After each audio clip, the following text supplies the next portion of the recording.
American Beer TV, and it's been a little while since our last video. I miss you, bro. Yeah, I know. We haven't done videos for a few weeks now, and sorry about that. Did you miss us? Yeah, because we missed you. Yeah. I'll comment and get all sad. I go to YouTube and. Well, we've been saving up to buy more beer. I've been broke for the last couple of weeks. So yeah, that's kind of bullshit when they see our videos where we have a table full of beer. Yeah, I know. And then I know. See it's not so good. Sorry, that was a bad line. So we're gonna try to do a little bit more. It's just during the summer back here. It's really hot back here. That's one reason we've been really busy. That's another reason. And our La Mirada studio is air conditioned. Yeah, it's real flipping hot. So what do we have today? Well, we have a collaboration here.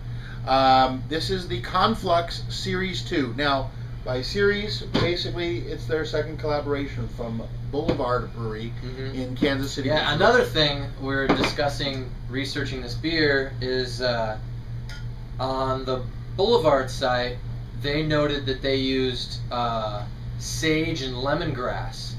And on this bottle, and on the Deschutes website, they don't mention anything about sage and lemongrass. But on this bottle, they mention that they use orange peel and coriander in it. So maybe they brewed because they brewed one batch at Boulevard and they brewed one batch at Deschutes. So maybe this batch they took the same grain bill or similar grain bill and brewed this one with orange peel and coriander, and the one at the Boulevard Brewery was done with lemongrass and sage. So yeah, so basically, I mean, it's really vague. It just says spices on the label. It just says spices. I would think if they use sage and lemongrass that they'd want to promote that. Ooh. I mean, it's really pretty. Really nice. I mean, if you want to talk, I mean, it's a really pretty beer. It's definitely hazy. It's nice and light. I mean, it's got the meringue-like foam with big bubbles that's kind of sticking around. It smells really nice. Yeah. It smells really fresh. Yeah. Very like summery, floral. You get some of the spices in there. You get some of the coriander, some of the pepperiness. Like it's dry hop too. Yeah, I mean there could be a sage. There could be a hint of sage in there. 7.3% ABV. It's got kind of a spicy. And said it was 60 IBUs. Yeah. So it's got a really spicy nose to it. So they might have used, in addition to the spices that we know they use, the coriander has a bit of spice. But if they used sage, what was the other one they were talking about? Sage and lemongrass. Lemongrass. I'm not picking up. No, I'm picking up more of a pepperiness.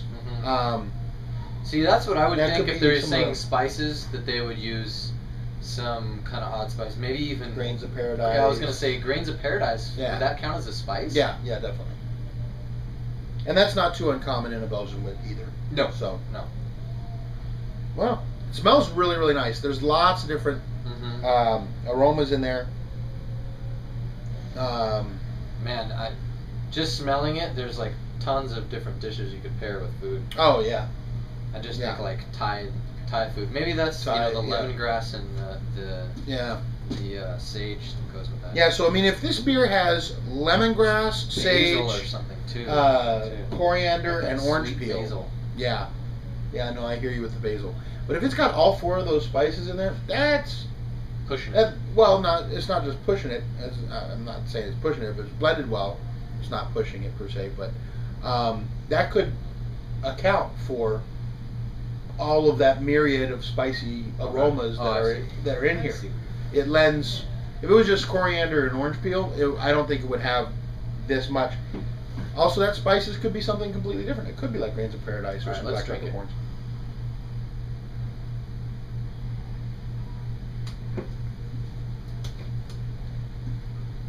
That's an interesting beer. Whoa. Slightly, something negative, it's slightly medicinal, but it's good. Has a little bit of that kind of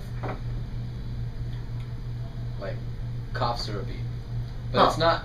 I don't pick up on that too much. Maybe it was the cough syrup I drank before. Yeah, he's tripping on Tussin over here.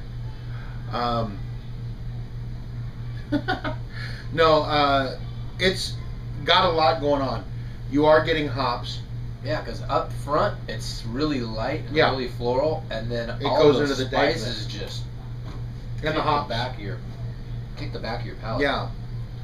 Yeah, 60 IBUs for a Belgian wit is Crazy. huge. Yeah. But it's, you know what, I have to say, this is balanced really, really nicely.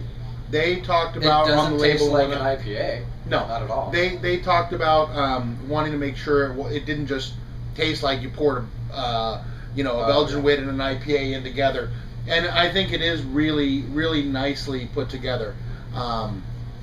It's one of those things where it's becomes synergistic and more than the sum of its parts. But it's the orange is more on the nose. mm-hmm. The mouthfeel does have that sage quality to it. It's got a little sage creaminess. Yeah, and sage is kind of like a really dry palate. Yeah.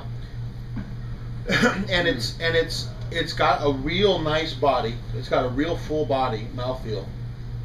Real silky kind of mouthfeel. Trippy. Now they got me thinking if they put sage in here or not. But coriander kind of does the same thing though. Yeah, but not kinda as has that not as drying spicy. But this, I think, would all. I mean, if the sage is in there, I think that would also kind of go along with some of the hops because it is such a hoppy beer for a Belgian wit style. And the hops really do get you at the back. It kind of starts off like a Belgian wit and then evolves into a light but dank kind of IPA. So it really, it's both flavors and they just morph along your palate. It's pretty good. It's actually really good, and I think it paired very nicely with food. Mm-hmm.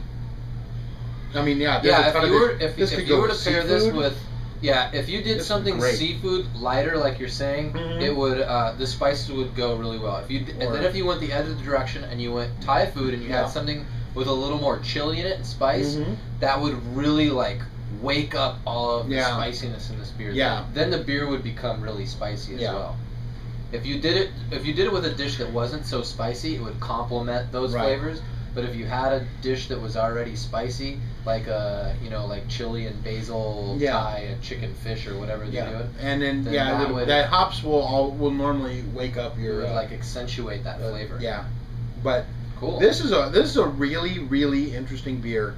I've never tasted a beer like it. Right. And it's really nice to drink. I feel it's really pretty well crafted. I mean, it's really out of category, really. Yeah. No, it Because is. It's not one or the other, really. So. No, it's a great blend of both of them, but done very nicely.